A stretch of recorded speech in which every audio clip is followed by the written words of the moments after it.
Jesus, groot beamal, sterke verlosser, magtige Heer en Heiland, Immanuel, God is met ons, reddende Heere, levende woord. Goeiedag. Ek het 'n tydjie gelede klaargemaak met 'n reeks oordenkings oor die hele Bybel.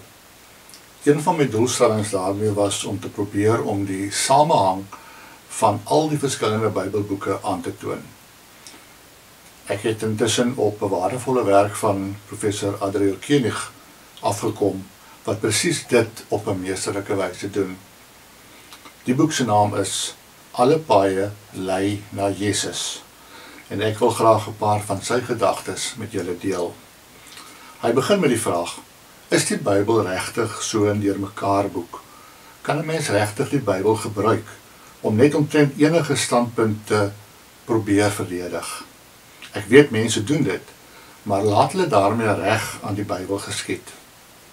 Eintlik is die teendeel waar. Daar loop merkwaardige lyne dwars deur die Bybel en bepaalde temas word deurgangs ontwikkel.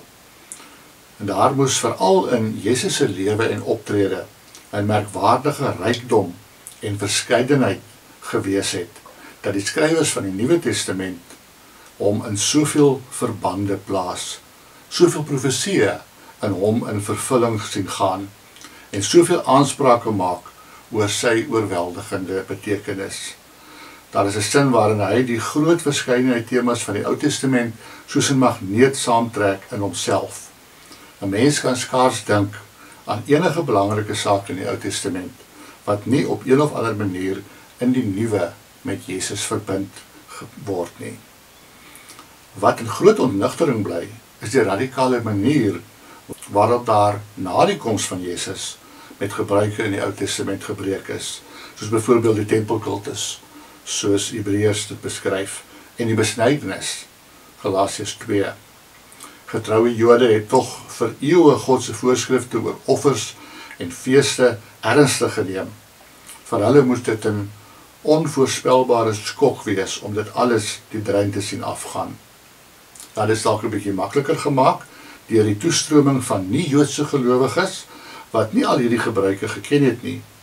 Maar tog, die heel eerste mense wat geglo het dat Jesus die Messias is, wat op grond van die Ou Testamentiese beloftes en voorspellings verwag is, was egte, vroom, godsdienstige Jode, vir wie die godsdienstige gebruike van die Ou Testament geweldig belangrik was. Een van die radikaalste stemme vir die breek met die gebruike van die Ou Testament was die van Paulus, wat 'n deur en deur gebore Jood was, met selfs verdere godsdienstige opleiding by een van die grootste Joodse godsdienstige leermeesters, Rabbi Gamaliel. Tog staan Paulus die besnydenis teen, wat eintlik die identiteit van Joodse gelowiges bepaal het.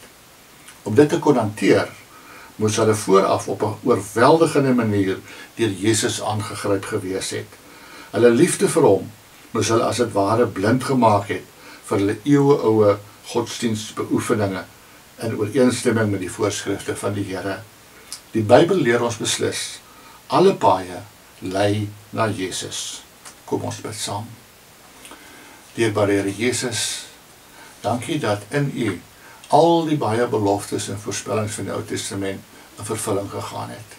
Help dan ook vir ons om net in U ons leiding, ons verlossing te soek in Jesus se naam. Amen.